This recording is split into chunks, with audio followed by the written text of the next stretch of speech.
చంద్రబాబు గారు నాకు తెలిసి రాజకీయాల్లో వచ్చినప్పటి నుండి నాకు రాజకీయాలు తెలిసినప్పటి నుండి నేనైతే ఇలాంటి నాయకుల్ని చూడలేదు. ఇలాంటి గొప్పగా ఆలోచించే నాయకులను అస్సలు చూడలేదు. పవన్ కళ్యాణ్ గారు చాలా గొప్పగా ఆలోచించి చనిపోయిన రైతు కుటుంబాలు, కౌలు రైతు కుటుంబాలకి 1,00,000 చొప్పున ఆయనే స్వయంగా వెళ్లి వాళ్ళని పరామర్శిస్తూ కుటుంబానికి అండగా ఉంటూ ధైర్యాన్ని నింపుతూ ఆయన చాలా సభలు పెడుతూ ఇంత ఇదిగా చేస్తుంటే ముందుకెళ్తుంటే ఈయన సీఎం స్థాయి వ్యక్తి సీఎం జగన్ రెడ్డి గారు ఈ మధ్య సభలు పెడుతున్నారు.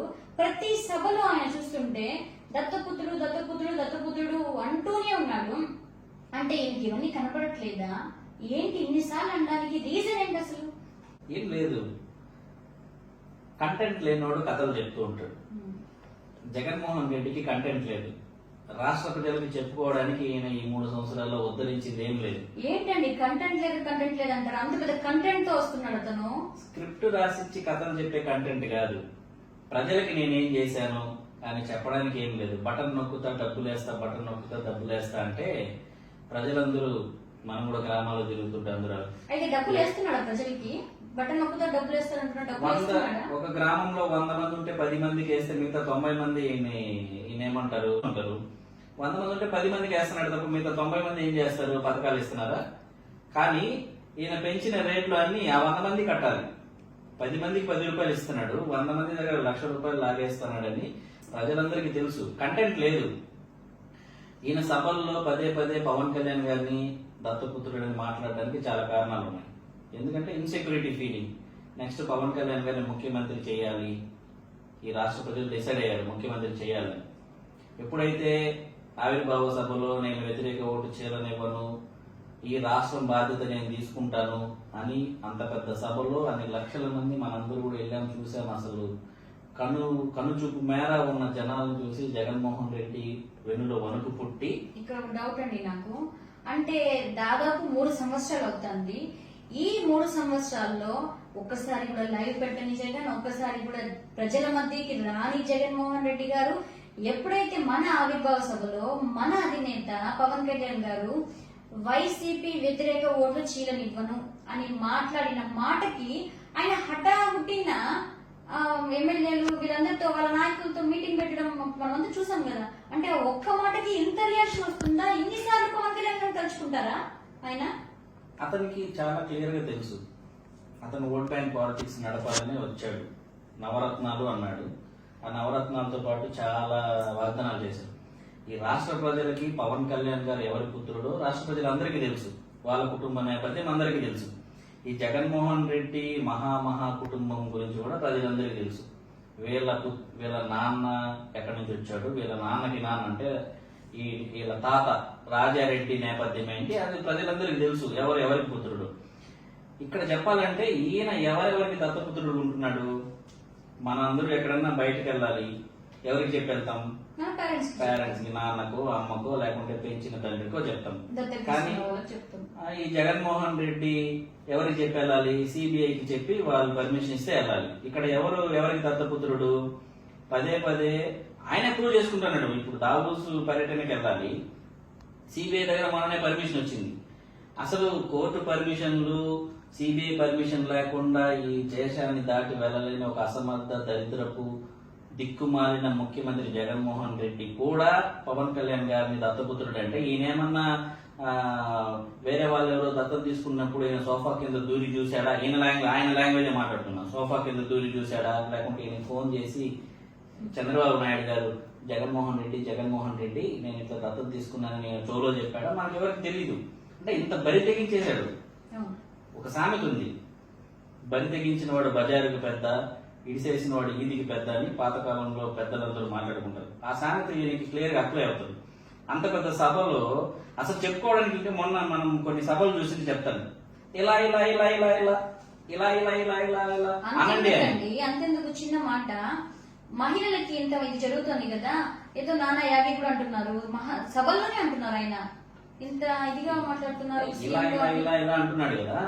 ఆయన ఏం అడగాలి సభల్లో? మీ అందరికి తాగడానికి నీళ్లు వస్తుందా? వస్తే ఇలా ఇలా ఇలా ఇలా అనండి. గ్రామాల్లో అందరికి స్ట్రీట్ లైట్స్ ఉన్నాయా? వస్తే ఇలా ఇలా ఇలా ఇలా అనండి. లేదా మీ శ్మశాన వాటికి దారి ఉన్నాయా, ఇలా ఇలా ఇలా ఇలా అనండి. లేకపోతే మీ ఊరికి దారి ఉందా, రోడ్లు ఉన్నాయా, ఇలా ఇలా ఇలా ఇలా అనండి. ఇవన్నీ అనడు. మా ఎమ్మెల్యే బాగుందా, మా ఎమ్మెల్యేలు బాగా మంచిగా పనిచేస్తున్నారా, మీరందరూ సంతోషంగా ఉన్నారా కాదు. ఈ ఎమ్మెల్యేలు కూడా విలేజ్ లో తిరుగుతున్నాడు కదా గడప గడపకని. వాళ్ళు 3 క్వశ్చన్లు ప్రిపేర్ చేసి పంపించారు. ఈ పనికి మన ముఖ్యమంత్రికి ఎలాగైతే స్క్రిప్ట్ రాయిస్తారో ఆ ముఖ్యమంత్రి నుంచి ఎమ్మెల్యేలు క్వశ్చన్లు వచ్చాయి. పెన్షన్ వస్తుందంటే ఒక 100 మంది ఉన్న గ్రామంలో 10 మందికి ఈ పథకాలు వెళ్తాయి. 10 మంది 20 మందికి వెళ్తాయి మాక్సిమం. ఆ 20 మంది లిస్ట్ పెట్టుకుంటారు. ఆ 20 మంది ఇళ్ళకే వెళ్తారు. అది కూడా లైవ్ పెట్టుకొని వెళ్ళరు. నీకు పెన్షన్ వస్తుందా, పెన్షన్ వచ్చే వాడి దగ్గరికి వెళ్ళి నీకు పెన్షన్ వస్తుందంటే వస్తుంది అంటాడు. నువ్వేం అడగాలి, ఎమ్మెల్యేలు ఏం అడగాలి? మీకు ఏమైనా సమస్యలు ఉన్నాయా, మీ ఊర్లో ఏమైనా సమస్యలు ఉన్నాయా, మీ సమస్యలు ఉంటే మాకు చెప్పండి అని అడగట్ల. సమస్యలు చెప్పండి అని చెప్పట్ల. నీకు పెన్షన్ వస్తుందా, అమ్మఒడి వచ్చేవాడు వెళ్ళి అమ్మఒడి వస్తుందా, ఈ అమ్మఒడి ఇప్పుడు కూడా రావట్లేదు.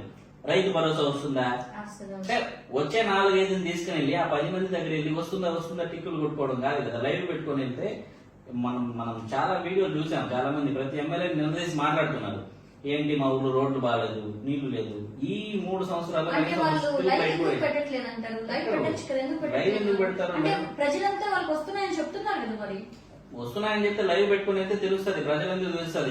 ఇప్పుడు అసలు తరిమి కొట్టే పరిస్థితుల్లో ఉన్నారు వీళ్ళు. ఎక్కడికి వెళ్ళినా ఎస్ఐలు సిఐలు వాళ్ళ పర్సనల్ బౌన్సర్లు పెట్టుకుని వెళ్తారు తప్ప నిజంగా దత్తపుత్రుడు ఆయన సిబిఐకి దత్తపుత్రుడు. ఈ జగన్మోహన్ రెడ్డి సిబిఐకి దత్తపుత్రుడు, కేసీఆర్ కి దత్తపుత్రుడు. కేసీఆర్ కి ఎందుకు దత్తపుత్రుడు అంటే ఈయన ఎలక్షన్ల కోసం 2019 ఎలక్షన్ల కోసం కేసీఆర్ వాడుకున్న ప్రతి వెహికల్, వాళ్ళ క్యాంపెయినింగ్ వాడుకున్న ప్రతి వెహికల్ పెయింట్ మార్చుకుని వీళ్ళు వాడుకున్నారు. అదానికి దత్తపుత్రుడు, అంబానీకి దత్తపుత్రుడు. ఇంతమందికి వాళ్ళు ఎందుకు దత్తపుత్రుడు అంటే రాజ్యసభ ఇవ్వడం కోసం, వాళ్ళకి రాజ్యసభ ఇవ్వడం కోసం ఈయన వాళ్ళు ఎక్కడో ముంబైలో ఉంటారు, ఈయన ఆంధ్రప్రదేశ్ లో ఉంటారు. కథలు చెప్పుకుంటూ ఇంకా ఈయన బీజేపీకి దత్తపుత్రుడు అంటే వాళ్ళు బీజేపీ వాళ్ళు ఈయన దత్తత తీసుకోలేదు, ఈయనే బీజేపీని దత్తత తీసుకున్నట్టు. వాళ్ళు అడగకుండానే ఏ బిల్లు పెట్టినా, రాజ్యసభలో ఏ బిల్లు పెట్టినా, పార్లమెంట్ లో ఏ బిల్లు పెట్టినా నాకు సపోర్ట్ చేయి జగన్ అని వాళ్ళు అడగకుండానే ఈయనే సపోర్ట్ చేస్తాడు. ఈయనంతటి ఈయనే వాళ్ళు అడగకుండానే ఈయనే అన్ని బిల్లులకి ఆమోదం తెలుపుతూ వీళ్ళందరూ ఓటేస్తారు. ఇంకా రాబోయే రోజుల్లో రాష్ట్రపతి ఎలక్షన్స్ వస్తున్నాయి. అప్పుడు తెలిసిపోతుంది ఈయన ఎవరికి ఓటేస్తారు. ఆంధ్ర రాష్ట్రానికి ప్రత్యేక హోదా గాని, ఇంకా రావాల్సిన నిధులు గాని, లోటు బడ్జెట్ గాని ఏ విషయంలో కేంద్ర ప్రభుత్వం పైన పోరాడే దమ్ము ధైర్యం లేదు. రాష్ట్రపతి ఎలక్షన్స్ వస్తే ఈయన వేస్తాడు, ఓటు వేస్తాడు. కేంద్ర ప్రభుత్వానికి పాజిటివ్ గానే వాళ్ళకి మద్దతుగానే ఓటు వేస్తాడు. కానీ ఇంతమందికి దత్తపుత్రుడుగా ఉండే ఈయన, ఈ మహానుభావుడు, ఇంకా మనం ఏం చెప్పాలి? మనిషికో మాట గొడ్డుకో దెబ్బ అనే సామెత ఈయన పైన అది కూడా వాడలేని పరిస్థితిలో ఉన్నాడు. గొడ్డైనా ఒక దెబ్బేస్తే తెలుస్తుంది. అంటే పోనీ గాడిదతో పోలుస్తామంటే కూడా గాడిదలు కూడా సిగ్గుతో తలదించుకునే విధంగా అరే పోయిపోయి పనికి మాలినోడితో నన్ను పోలుస్తున్నారా, వాడికంటే నేను చాలా రెట్లు బెటర్ అని గాడిదలు కూడా ఫీల్ అవుతాయి. అలాంటి పరిస్థితిలో ఉన్న పనికి మాలిన ముఖ్యమంత్రి గురించి మనం మాట్లాడుకోవడం కూడా టైం వేస్ట్ నా దృష్టిలో. కంటెంట్ లేదు కాబట్టి కథలు చెప్తుంటాడు ప్రజలకు. ఈరోజు చూస్తాను మన సభలో ప్రజలందరూ, మహిళలందరూ వెళ్ళిపోతున్నారు. మొన్న మన తిరుపతి సభకు వచ్చినప్పుడే అందరూ పారిపోయినారు. బలవంతంగా తీసుకొని వచ్చి ఎంతసేపు కూర్చుంటారు? 10 నిమిషాలు 20 నిమిషాలు. ఇట్లా దత్తపుత్రుడు ఇంకోటి చెప్తుంటే మా ప్రజలకి మాకు నువ్వేం చేస్తావో చెప్పురా బాబు అంటే ఎంతసేపు నిజాయితీ గల నాయకుడిని దత్తపుత్రుడు అంటే ఎవడుంటాడు? అంటే ఆయన ఈ రోజు సభలో కూడా చెప్పారు కదా, ఆయన జగన్ రెడ్డి అక్కడ చనిపోయిన పవన్ కళ్యాణ్ గారు చనిపోయిన ఒక్క రైతుని కూడా చూపించట్లేదు అని చెప్తున్నాడు. నాకు అంటే ఒక చిన్న ఇక్కడ సందేహం వస్తుంది. ఏంటంటే అంత ఖర్చు పెట్టి పవన్ కళ్యాణ్ గారి సొంత నిధులతో కర్నూలులో చాలా పెద్ద సభ ఏర్పాటు చేశారు, గ్రామ సభ ఏర్పాటు చేశారు. ఇంటింటికి వెళ్ళి ఆయన స్వయంగా ఇస్తున్నారు. ఆయనకు అంటే అంత పబ్లిక్ గా ఇలా అబద్ధాలు ఎట్లా చెప్తున్నారు జగన్ రెడ్డి? ప్రజలకి ఏమి ఉద్దేశం అంటే ఆయన ఎందుకు ఇంత పబ్లిక్ గా చెప్తున్నాడు ఇలాంటివన్నీ? వాళ్ళ సాక్షి ఛానల్ కూడా వచ్చింది అనుకుంటాం కదా. అంటే బరి తెగించేశాడు, చాలా బరి తెగించేశాడు. అంటే మనం ఏది చెప్పి అంటే వీళ్ళ సాక్షి ఛానల్ చూసే వాళ్ళకి 24 గంటలు జగన్మోహన్ రెడ్డి వంగాడు, జగన్మోహన్ రెడ్డి లేచాడు అని చెప్పుకుంటూ ఉంటారు సాక్షి ఛానల్లో. అంటే వాళ్ళకి వాళ్ళ వైసీపీ కార్యకర్తలు అంటే ఇప్పుడు ఆయన వైసీపీ కార్యకర్తలకి నాయకులు చెప్పినా వినే పరిస్థితి లేదు. మొన్న సభలో మనం చూసామంటే ఎమ్మెల్యే అడిగాడు, ఈయన ఓకే నేను శాంక్షన్ అన్నాడు. వెనకలో ఇంకో ఎమ్మెల్యే ఉన్నాడు అంటున్నాడు. అంటే ఇది చెప్పేది ఎమ్మెల్యేలే వినరు, నమ్మరు. ఇంకా ప్రజలేమింటారు? ఇంకొకటి అంత పబ్లిక్ గా ఈ రాష్ట్రంలో ఆర్టీఐ యాక్ట్ ద్వారా ఎవరెవరు చనిపోయారు, ఈ 3 సంవత్సరాల్లో ఎంతమంది రైతులు చనిపోయారని ప్రభుత్వం నుంచి అఫీషియల్ గా రికార్డ్స్ తెచ్చుకొని ఎవరెవరు చనిపోయారని వాళ్ళు లిస్ట్ వేసుకొని మనం వెళ్ళి మన పవన్ కళ్యాణ్ గారికి ఇస్తుంటే, అంటే ఎవరింట్లోనో ఎవరికి తెలియకుండా వెళ్ళి దొంగచాటున చెక్కులు ఇవ్వడం ఇలా చేయట్లేదు కదా. పబ్లిక్ గా వేరు అంటే వాళ్ళ ఇంటికే వెళ్తున్నారు, వాళ్ళ ఇంట్లో చనిపోయిన వాళ్ళ ఫోటో ముందర వాళ్ళకి నివాళులు అర్పించి, అంటూ చిన్న చిన్న బిడ్డలు ఉంటారు, మనం అందరూ చూసిన చిన్న చిన్న బిడ్డలు ఉంటే వాళ్ళకి ఎడ్యుకేషన్ కావాల్సిన ఖర్చులు కూడా నేను భరిస్తాను, మా పార్టీ భరిస్తుందని పవన్ కళ్యాణ్ గారు చెప్తే మొన్న కర్నూలు 131 మందికి ఒకే రోజు ఇచ్చారు. మరి ఇలా సాక్షి పేపర్లో కూడా ధర్మవరంలో ఇచ్చిందని చూపించారు, సాక్షి న్యూస్ లో. మరి పనికి మాలిన సాక్షి నీ ఛానల్ ని కూడా నువ్వు చూసి నమ్మవా? ఒక్కరిని కూడా చూపించలేకుండా పోయావు అంటున్నాడు. అంటే స్వయంగా అక్కడ రైతులు కూడా చెప్తున్నట్టు ఉంది. ఏమని చెప్తున్నారంటే మనం వీడియో కూడా చూసాం, మన ధర్మవరంలోనే పవన్ కళ్యాణ్ గారు వచ్చి ఇచ్చి వెళ్ళాక మా అకౌంట్ లో ఈ పార్టీ నుండి ప్రభుత్వం నుండి మాకు డబ్బులు పడుతున్నాయని చెప్తున్నారు. అక్కడేమో ఎంత వేశారు, 7 లక్షలు వేశారు. ఇక్కడ కర్నూలులో ఏమో 1 లక్ష వేసినట్టుంది. మరి ఏంటి నిజం మాట్లాడతాడు? ఇప్పుడు మనం చాలా మంది జర్నలిస్టులు కావచ్చు, న్యూట్రల్ గా ఉన్న వాళ్ళ ఆలోచనలు మనం చాలా వీడియోస్ లో చూసాం. అంటే ఇంత గొప్ప, అంటే పవన్ కళ్యాణ్ గారిని వ్యతిరేకించి మాట్లాడిన వాళ్ళు, జనసేన పార్టీని వ్యతిరేకించి మాట్లాడిన వాళ్ళు కూడా ఈ రోజు పవన్ కళ్యాణ్ గారు ఆయన సొంత డబ్బులు ఇస్తుంటే ఎంత పాజిటివ్ గా మాట్లాడుతున్నారంటే, రైతులు ముఖ్యంగా, అంటే మనకు అన్నం పెట్టే రైతులే కదా, రైతులు ఎవరిని డిసైడ్ చేస్తే వాళ్ళే ముఖ్యమంత్రి అవుతారు. రైతులకి ఏదోదో కథలు చెప్పి వచ్చిన ఈ ముఖ్యమంత్రి తెలుసు రైతులు ఏం శాస్తి చేస్తారో వచ్చే ఎలక్షన్ లో. అంత ఇదిగా రైతులకి ఆయన చేస్తుంటే, పాజిటివిటీ వస్తుంటే, ఈయన ఇష్టానుసారంగా ఏదేదో మాట్లాడుకుంటూ కర్నూలులో 131 మందికి సభ పెట్టి ఇచ్చారు. ఎవరెవరికి ఇచ్చారో ఫోటోలతో సహా పెడుతున్నారు. అంటే మీడియా అందరూ ఉంటున్నారు, మీడియా ముందర పబ్లిక్ గా ఒక గ్రామ సభ ఏర్పాటు చేసిస్తున్నారు. కొంతమందికి ఇళ్ళకే ఇస్తున్నారు. వాళ్ళే చెప్తున్నారు, మమ్మల్ని పట్టించుకోని నాదు లేడు, ఎవ్వరు పట్టించుకోలేదు. ఈ 3 సంవత్సరాలుగా మేము బతుకున్నామా చనిపోయినామని మా బంధువులే పట్టించుకోవట్లేదు. పవన్ కళ్యాణ్ గారు మాకు దేవుడని చాలా మంది మహిళలు ఇప్పుడు ఇంటికి పెద్ద దిక్కు కోల్పోతే పెద్ద కొడుకులాగా ఆయన వ్యవహరించి, కష్టపడిన డబ్బు ఎవ్వరు ఊరికే ఇవ్వరు. ఆయన ఈ 20 సంవత్సరాలు, ఆయన 20-25 సంవత్సరాలు ఆయన సినీ కెరియర్ లో ఆయన ఎంత కొన్ని 100 కోట్లు దానాలు చేశాడు.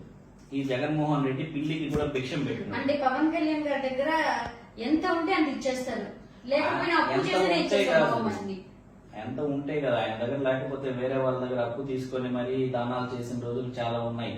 అంటే ఈయన జగన్మోహన్ రెడ్డి కెరియర్ లో ఇంతవరకు పిల్లికి కూడా భిక్షం పెట్టినాడు.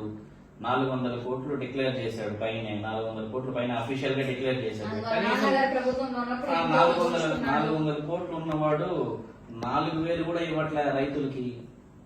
అనూహ్యమైన ప్రజాదరణ పవన్ కళ్యాణ్ గారికి వస్తూ నెక్స్ట్ మేము సీఎం గా పవన్ కళ్యాణ్ గారిని చూస్తామని ప్రజలందరూ ఆలోచిస్తుంటే ఆయన వెన్నుపూసలో వణుకు పుట్టి ఏమి చేయాలో అర్థం కాక పిచ్చి పట్టి పదే మొన్న ఒక మీటింగ్, ఈ రోజు మీటింగ్, మళ్ళీ 2 రోజుల తర్వాత ఒక మీటింగ్ పెట్టి పవన్ కళ్యాణ్ గారిని దత్తపుత్రుడు అంటే నమ్మే పరిస్థితిలో ఆంధ్ర రాష్ట్ర ప్రజలు లేరు. 2019లో నమ్మారు, ఒక్క అవకాశం అంటే నమ్మారు. ఇంకొక అవకాశం ఇవ్వాలని అసలు ప్రజలు అనుకోవట్లేదు. Obviously diversion politics. ఏంటి ఆయన పదే అంటూ పోతున్నాడు. మనం దీన్ని ఖండిస్తూనే పోతున్నాము. ప్రతిసారి మన పార్టీ వాళ్ళు, జన సైనికులను మనమంతా కలిసి ఖండిస్తున్నా కూడా ఆయన పదే ఇలా చెప్తూ పోతుంటే అసలు దీనికి ఎండ్ ఏంటి? చెప్పాను కదా ఇందాక, పరితగించేశాడు.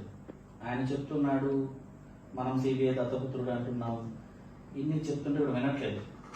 ఎందుకంటే మనిషికో మాట కొట్టుకో దెబ్బని చెప్పాం కదా, ఆయనకి ఇంకేం చెప్పాలి. మొన్న మనందరూ కలిసి ఆయన దిష్టి బొమ్మకి చీర గాజులు వేసి సన్మానం చేశాం. కానీ ఇప్పుడు పదే ఆయన అదే చెప్పుకుంటూ వెళ్తే రాష్ట్రంలోని మన నాయకులు, జన సైనికులు, వీర మహిళలందరూ కూడా ఇంకా ఆ రోజు చేశాం. ఈ రాష్ట్రంలో నాకు తెలిసి ఇంతవరకు ఎవరు జగన్మోహన్ రెడ్డి దిష్టి బొమ్మ కూడా ఎవరు తీసుకోలేదు, ఎవరు తయారు కూడా చేయలేదు. కానీ దిష్టి బొమ్మకి చీర గాజులు వేసి సన్మానం చేశాం, పసుపు కుంకుమ పెట్టి. ఇంకా నెక్స్ట్ లెవెల్ ఆయనకి బుద్ధి చెప్పాలంటే ఇలానే ఇంకొకసారి గాని మన పవన్ కళ్యాణ్ గారిని దత్తపుత్రుడు అనే మాటలు మాట్లాడితే ప్రతి నియోజకవర్గంలో, ప్రతి మండలంలో జన సైనికులు, వీర మహిళలు, నాయకులు మనందరూ కలిసి ప్రతి మండల కేంద్రంలో ఆయన దిష్టి బొమ్మలు తగలబెట్టి తీవ్ర స్థాయిలో నిరసన తెలియజేస్తే అప్పటికైనా బుద్ధి వస్తుందేమో. ఏం చేస్తాడు? కేసులు పెట్టరా? పెట్టుకొని